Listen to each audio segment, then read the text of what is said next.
আছি। পার্টিকুলার কয়েকটা পয়েন্ট যদি আসে, স্বৈরাচার বিতরণের প্রশ্ন, এবং তারপরে একটা ট্রানজিশনাল ফেজ, এবং ট্রানজিশনাল ফেজের পরে একটা ফ্রি ফেয়ার ইলেকশনের দিকে যদি যায়, এই ফ্রি এন্ড ফেয়ার ইলেকশনের ভিতরে কেউ না কেউ আবার প্যাস লাগানোর চেষ্টা করে যে ইনক্লুসিভ।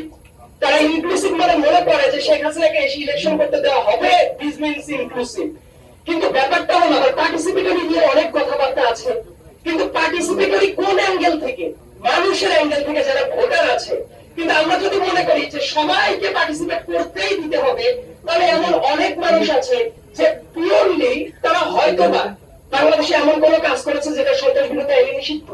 এমন অনেক জঙ্গি সংস্থাও থাকতে পারে। তারাও এসে যদি বলে যে আমাদের যে অংশগ্রহণ করতে দেওয়া হচ্ছে না, অর্থাৎ এটা পার্টিসিপেটরি হচ্ছে, আমরা কি এই লজিকে কখনোই মেনে নিব?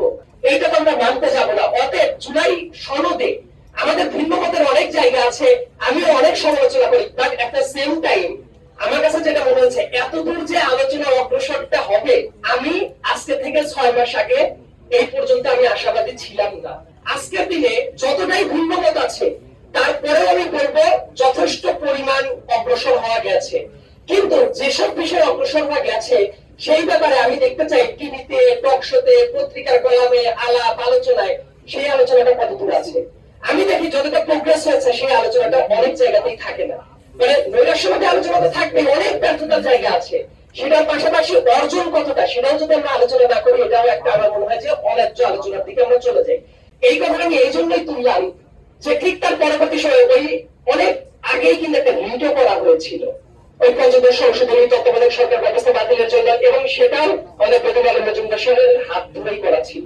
এবং এই দিকটা নিয়ে আমার বিস্তারিত একটু পড়াশোনা করতে হয়েছিল, কারণ আমিও ওই মামলা লাস্ট ইন্টারভিউয়ার হিসেবে জয়েন করেছিলাম ওই মামলাতে।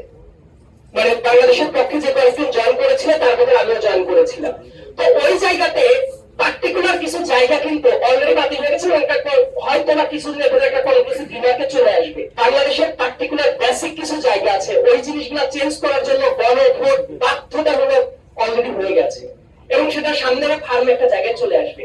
তার মানে ওই যে অনেকের ভয় থাকে যে পরের সরকার কে আসবে, এসেই যদি বলে ঠিক আছে আর তত্ত্বাবধায়ক সরকার ব্যবস্থা এতদিন চাইতাম আর চাই না, এমন অনেক ফান্ডামেন্টাল জায়গা আছে যেটা নিয়ে প্রশ্ন তুলে বাতিল করে দিতেই পারে।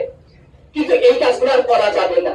অলরেডি এই কাজগুলোতে ডেডলক চলে আসছে, কারণ অলরেডি একটা আলোচনা আসছিল যে পিআর যদি না থাকে, তার মানে 30% রিপ্রেজেন্টেশন নিয়েও একটা দল যাচ্ছে তাই করে ফেলতে পারে, তার যদি মেজরিটি যদি থাকে।